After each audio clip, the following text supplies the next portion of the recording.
मनोज बहुत प्रसिद्ध चोर था। वह इतना प्रसिद्ध चोर था कि कभी जेल नहीं गया और सारी दुनिया जानती थी कि वह चोर है। उसकी खबर सम्राट तक को थी। सम्राट ने उसे एक बार बुलाकर सम्मानित भी किया था कि तू अद्भुत आदमी है, दुनिया जानती है, हम भी जानते हैं कि तू चोर है। तूने कभी इसे छिपाया भी नहीं, लेकिन तू कभी किसी के हाथ नहीं आया। तेरी कला अद्भुत है। चोर जब बूढ़ा हुआ तो उसके बेटे ने कहा कि अब आप मुझे भी अपनी कला सिखा दीजिए, क्योंकि अब आपका क्या भरोसा, आप बूढ़े हो चुके हैं। तो बाप ने कहा कि यह कला तू जानना चाहता है तो सिखा दूंगा। कल रात तू मेरे साथ चलना। वह कल अपने बेटे को लेकर गया। उसने सेंध लगाई, रहा ऐसी तन्मयता, ऐसा लीन। वह इतनी तन्मयता से सेंध लगा रहा है जैसे कोई चित्रकार चित्र बनाता हो, कोई मूर्तिकार मूर्ति बनाता हो और कोई भक्त मंदिर में पूजा करता हो। इससे कम में काम भी नहीं चलेगा। वह मास्टर थीफ था, साधारण चोर नहीं था। वह चोरों का गुरु था। चोर का बेटा कंप रहा है।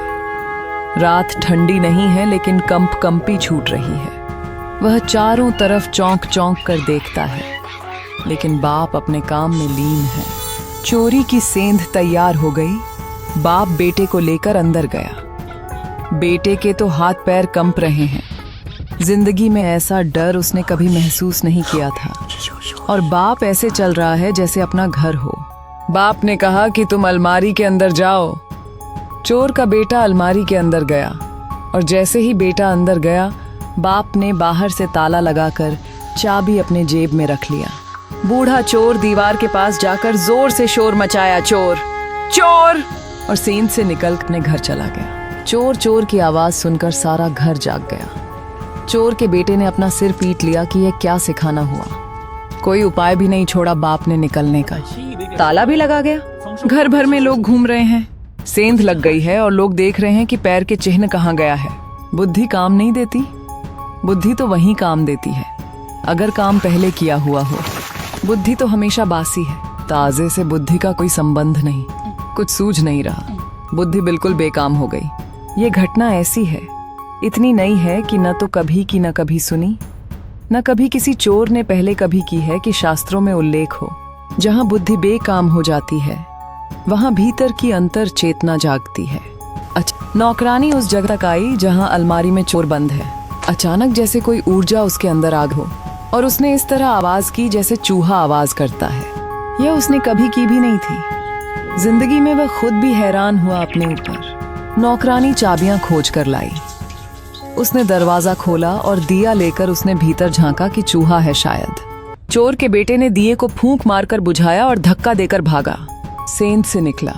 10-20 आदमी उसके पीछे हो लिए। शोरगुल मच गया। चोर जान बचाकर भागा।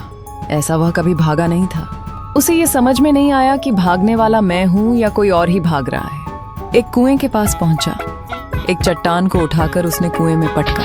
उसे ये भी पता नहीं कि ये मैं कर रहा हूँ, जैसे कोई और करवा रहा है। चट्टान कुएं में गिरी। सारी लोग कुएं के पास इकट्ठी हो गई। लोगों ने समझा कि चोर कुएं में कूद गया।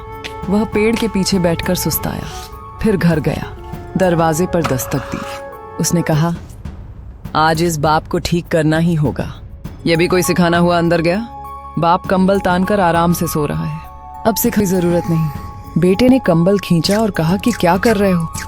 ये क्या है, मुझे मार डालना चाहते हैं। बाप ने कहा, तू आ गया, बाकी कहानी सुबह सुन लेंगे, मगर तू सीख गया।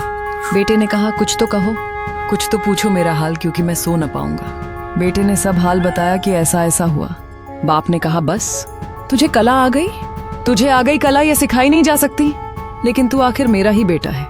मेरा खून तेरे शरीर में है। बस हो गया, तुझे राज मिल गया, क्योंकि चोर अगर बुद्धि से चले तो फंसेगा। हर बार नए लोगों की चोरी है। हर मकान नए ढंग का है। बस मेहनत ही हमें सफल बनाती है, और भरोसा किसी पर भी नहीं करना। हर पल सतर्क और साहसी रहना ही असली कला है।